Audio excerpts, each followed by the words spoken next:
कई समस्याएं जिनका इंसान सामना कर रहे हैं वो सिर्फ इसलिए हैं कि हमने वो जागरूकता खो दी है कि कई शक्तियों के साथ तालमेल में कैसे रहा जाए।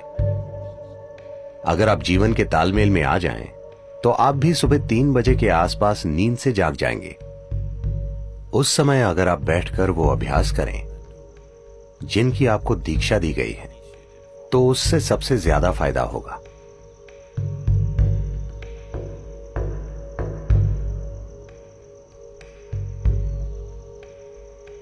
जिस तरह से धरती घूम रही है और जो भी हो रहा है, उस वजह से एक बहुत बुनियादी बदलाव आता है सुबह 3:20 से सुबह 3:40 के बीच। इसे ब्रह्म मुहूर्त कहते हैं।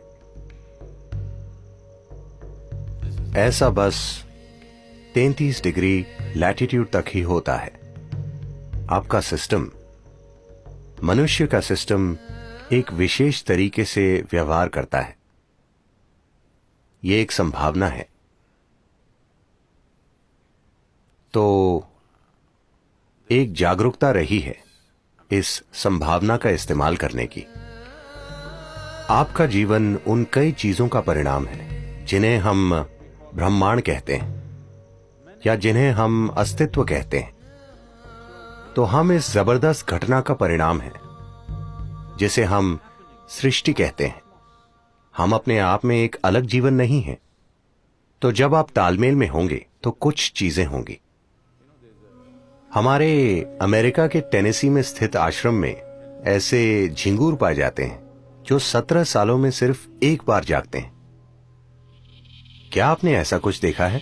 वो समझ जाते हैं कि 17 साल हो गए और वो जाग जाते हैं। फिर वो बच्चे पैदा करते हैं और सो जाते हैं। वो समझ जाते हैं कि 17 साल हो गए, वो भी बिना किसी अलार्म बेल के। तो ये कैसे होता है? मैं कह रहा हूं कि वो प्रकृति के साथ तालमेल में है। हमने प्रकृति के साथ तालमेल खो दिया है और हमें लगता है कि यही हमारी प्रकृति है।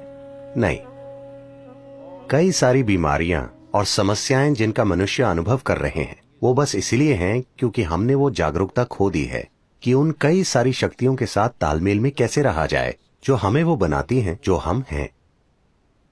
तो योग वो तालमेल लाने के लिए है ताकि आप जीवन के साथ लय में हो। अगर आप जीवन के साथ लय में होंगे तो आप भी सुबह 3 बजे के थोड़ा बाद जागेंगे। अगर आप जागरूक हैं तो अचानक आपके अंदर जीवंतता की एक किरण जागेगी, और अगर आप गहरी नींद में भी हों तो भी जाग जाएंगे।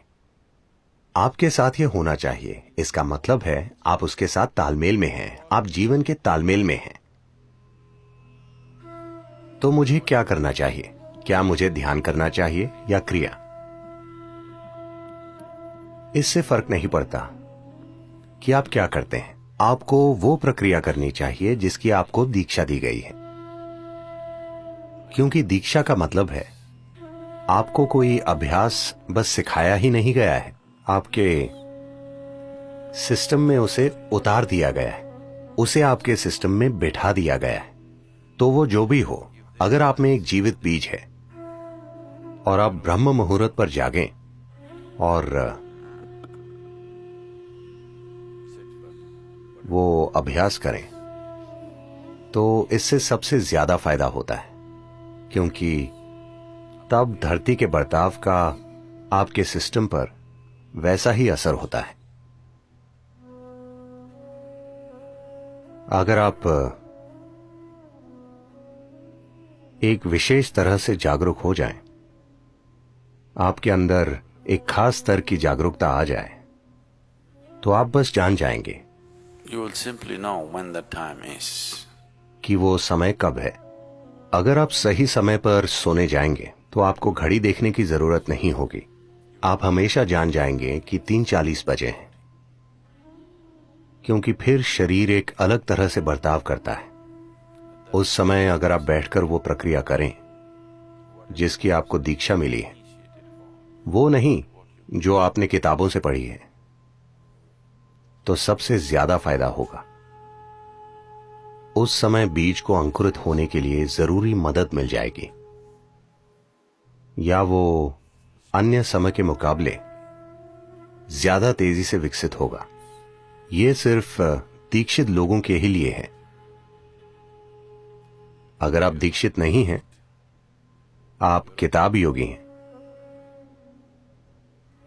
तो 3:40, 6:40, 7:40 इससे कोई ज्यादा फर्क नहीं पड़ता। ऐसे लोगों के लिए संध्या काल ज्यादा महत्वपूर्ण होते हैं। संध्या मतलब सूरज के उगने से 20 मिनट पहले से 20 मिनट बाद तक, या सूरज डूबने से 20 मिनट पहले से 20 मिनट बाद तक। दोपहर और आधी रात के लिए भी यही सच है, लेकिन उनकी प्रकृति अलग है। तो ये 2 संध्याएं उनके लिए बेहतर हैं जो दीक्षित नहीं है। 3:40 उनके लिए अच्छा है जिन्हें शक्तिशाली दीक्षा मिली है।